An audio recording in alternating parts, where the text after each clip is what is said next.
Hey everybody, Steve here. Happy 2010. You haven't seen nothing new from me for a while because I've been real busy. You know, working with the homeless and the issues pertaining to the homeless is a never-ending battle. Recently I was blessed to be asked to speak at Trinity University in San Antonio, Texas. And this is my second time going down there to speak.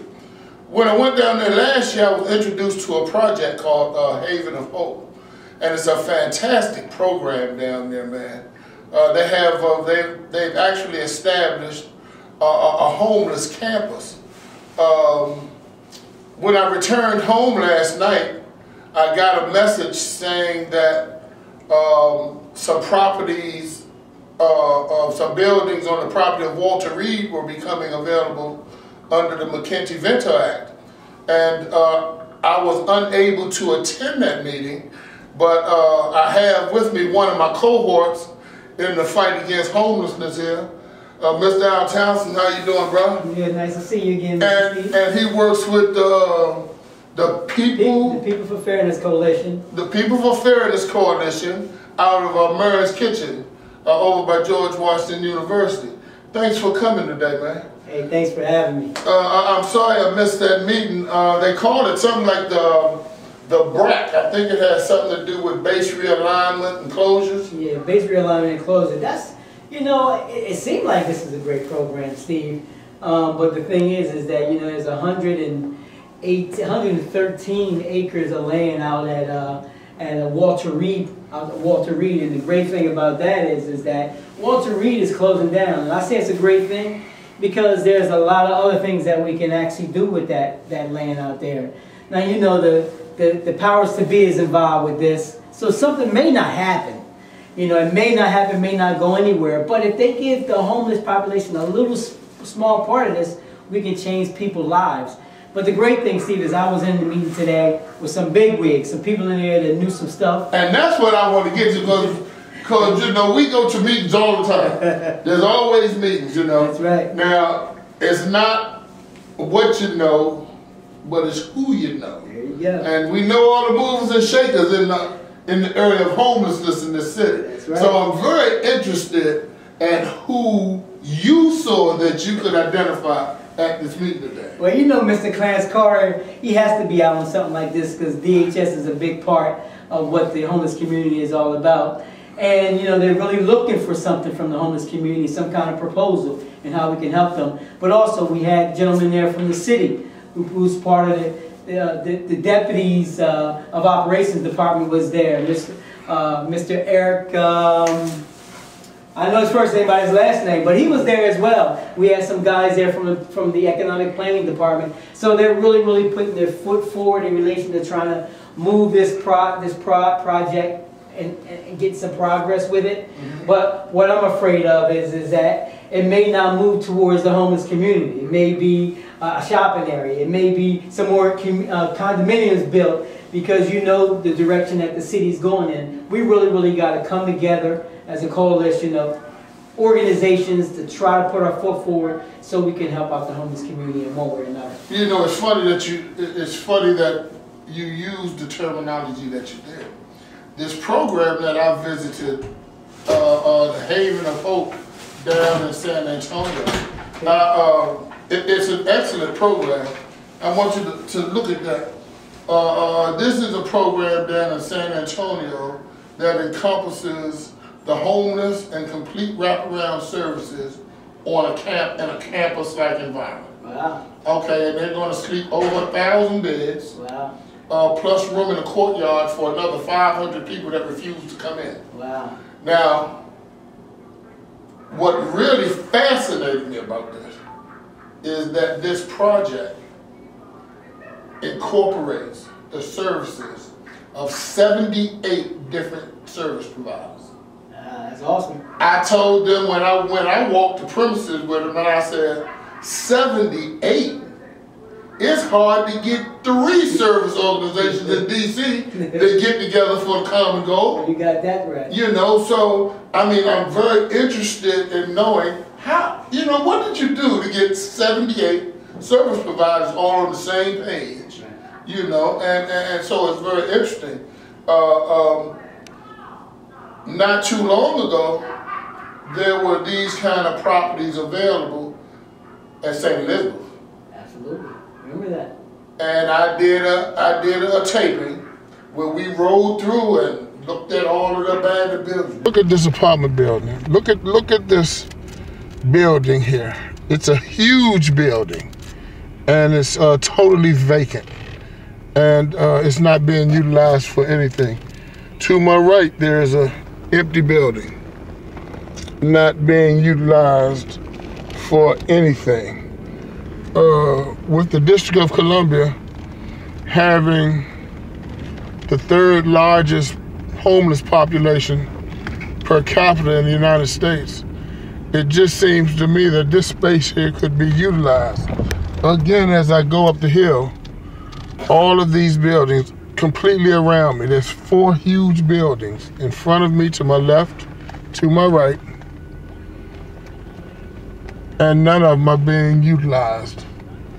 And it just seems to me that all of these buildings could be utilized to help the homeless in the District of Columbia.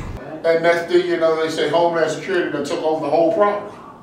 You know, the homeless never got an opportunity. The homeless advocacy community or a service community never even had a chance to walk through it to see if anything available, because they didn't make anything available. Right.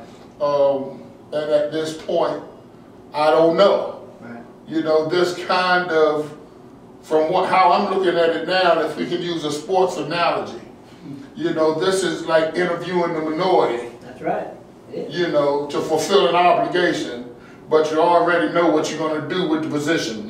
That's right. With the property, you know what I mean? That's right. But you bring the minority, the homeless community in to look at it, we feel that obligation, check them off. That's right. And now we open our shopping center. That's right. You know, that's right. So let's hope this is a little different. But were you impressed with the property? Were you impressed with the presentation? You know, that's my first time ever being on Walter Reed's property, you know. It's a big property. Big giant property. They said it's 113 acres. And out of those 113 acres, I believe there's 18 acres going to the state, and there's 30 acres that's going to GSA, I believe there is. So that leaves 62 acres available to do pretty much whatever. And you know, there was a very small group of people there for it to be that much acreage available. I thought there would be a lot more real estate people there, a lot more service agencies from the service agency people that we know. I didn't see a lot of them, Steve. I seen a few, but there wasn't a lot. So we need to get those people involved so we can come together, so we can plan this out, so we can help people in the homeless community build something like this. Yeah. And this is awesome. You got a healthcare center here. You got a storage space. Oh my God. You got a storage space. I mean, you got a doctor, dentist office, food service. I mean, it's a lot of different programs going on this one big property that could definitely be something. Yeah, I had the privilege of meeting with the chief of staff down at Haven Hope. Okay. And she's a really sharp lady. She really is. And as we were talking, I explained to her the interest that I had for the city in looking at their project, but I also informed her and introduced her some to my organization, which is my nonprofit organization, which is striving to end vagrancy and homelessness everywhere, what we call the Steve organization. And I am now a 501c3 nonprofit organization. Yeah, baby. It only took the grace, my brother. and so what I'm trying to do is bring some transitional housing to the brothers and sisters of the homeless community, but as an SRO living. I think that when you're first coming off the street, you don't need to be responsible for a whole lot. A little room, and just integrate a couple of other people and teach you how to live together. Amen. You know, because me being a formerly homeless person, I understand how hard it is to reintegrate back into society. Right. You know, and because it's been 2 years since I was homeless, and still I suffer from homelessness. That's right. You know, So it's a recovery process, and I think that my organization can do wonders with the homeless population if given the chance and the right opportunity. Thinking of a homeless campus out there like that, what are some of the buildings like? Can you tell me, is it any room for a small new organization out there on that property? Absolutely. You know, the property is a giant property, but the way the buildings are very segmented, they're very segmented all together. It's clean. I mean, it's really, really impeccable out there. For them not to make that work, I don't understand, but it's really, really impeccable. There's some abandoned places even out there that are really impeccable. They have a lot of properties on that land out there, and it's very, very a nice kind of setup, which would very go well with an SRO program, because it's dormitory type of style out there, because you have military out there. Right, exactly. So I didn't even think of it that way. Yeah, it's military out there. We actually walked through, and they had us look at some of the actual rooms out there, and they're set up either as individual SROs or they're set up as W occupancies, because they was telling us that in the military, some guy may have gone through some kind of transition in the military where he needs a buddy or a pal, or she needs a buddy or pal to help them work it out. Right. So it could be a double setup as well. So it's really good for transitional living. But that's also good for the homeless population too, because a lot of times we have to look at institute like a buddy system. Absolutely. You know, because if me and you been out on the streets for 4 or 5 years homeless. That's right. We might as well get a place together. We can help each other. That's right. You know, we trust each other. That's right. And trust is a hard thing to find. Oh man. In the homeless community. That's right. I mean, they gave us a look-see. That's right. They gave us a look-see. When I was talking to the chief of staff down in San Antonio, I told her that I love the opportunity, and I'll put it out here now. I love the opportunity to talk to Clarence Carter, some of the city officials, and the city council about the Haven of Hope.